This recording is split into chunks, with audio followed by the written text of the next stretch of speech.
बिस्मिल्लाहिर्रहमानिर्रहीम। अस्सलाम वालेकुम। आज मैं आपको बहुत ही मज़ेदार और आरोमेटिक बिहारी मसाला बनाना सिखाऊंगी। इसमें से कुछ मसाले बगैर भुने आपने पीसने हैं और कुछ खुश्क भून कर आपने पीसने हैं। ये मसाले जो मैं अब आपको बताऊंगी वो आपने बगैर भुने हुए पीस लेने हैं। इनमें लौंगे हैं 1 टेबलस्पून, बड़ी इलायची 7 अदद, काली मिर्चें 1 टेबलस्पून, छोटी इलायची 1 टेबलस्पून, दालचीनी के टुकड़े 1 टेबलस्पून और जायफल और जावित्री का पाउडर 3/4 टीस्पून। ये सब मसाले आपने बगैर भुने पीस लेने हैं। इसके बाद मैं आपको वो मसाले बताऊंगी जो आपने खुश्क पैन में भून कर पीसने हैं। भूनने के बाद मसालों का टेस्ट ही बिल्कुल बदल जाएगा और बहुत ही खुशबूदार मसाला बनेगा। यहाँ पर मैंने पहले से खुश्क भून कर रखे हुए हैं। इसमें भुना हुआ जीरा 2 टेबलस्पून आपने भर कर लेना है। लाल मिर्चें सूखी हुई 15 अदद, इनको भी भून कर आपने दरदरा सा पीस लेना है। साबुत धनिया ये भी 2 टेबलस्पून, पिसा हुआ नारियल अच्छी क्वालिटी का, इसको भी आपने खुश्क भूनना है और हल्का सा ब्राउन कर लेना है और काला नहीं करना आपने। भुने हुए चने ये ऑलरेडी भुने हुए हैं, सिर्फ आपने इसको पीस लेना है। ये भी 3 टेबलस्पून। खसखस अच्छी क्वालिटी की, ये भी 3 टेबलस्पून।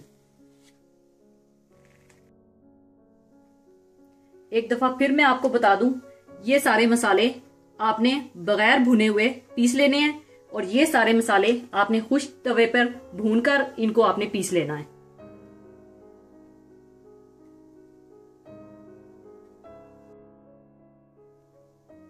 सब मसालों को पीसने के बाद आपने सब मसालों को मिला लेना है। मैंने ये देखें मिलाकर रख लिया हुआ है इस तरह से।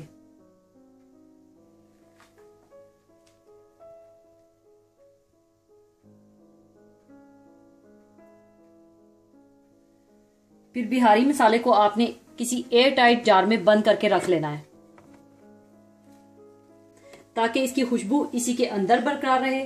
अगर आप किसी ऐसे जार में रखेंगे जो लूज होगा तो इसकी सारी खुशबू उड़ जाएगी। इसका आप खास ख्याल रखिएगा।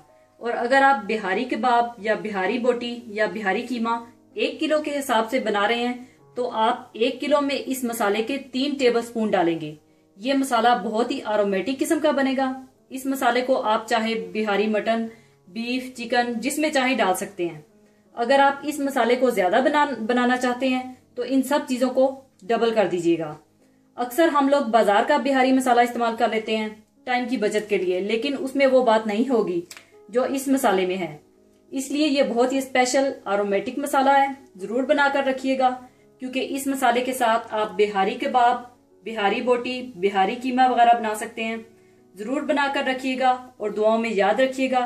और जाने से पहले आपके साथ एक खूबसूरत हदीस शेयर करूंगी। हदीस इस तरह से है। अबू हुरैरा रज़ी अल्लाह ताला अन्हा से रवायत है कि नबी करीम सल्लल्लाहु अलैहि वसल्लम ने फरमाया कि लोगों पर एक ऐसा जमाना आएगा कि इंसान कोई परवाह नहीं करेगा कि जो इसने हासिल किया है वो हराम से है या हलाल से है। तो खुदारा आप सब बहन भाइयों से गुजारिश है कि हम सब गौर करें कि आया हमारी आमदन जायज है या नहीं। और खुदा से दुआ है कि अल्लाह ताला हम सब मुसलमानों को रिज़्क़े हलाल अता करे, आमीन। इसी के साथ इजाजत चाहूंगी। अपना बहुत ख्याल रखिएगा, दुआओं में याद रखिएगा। अल्लाह हाफिज।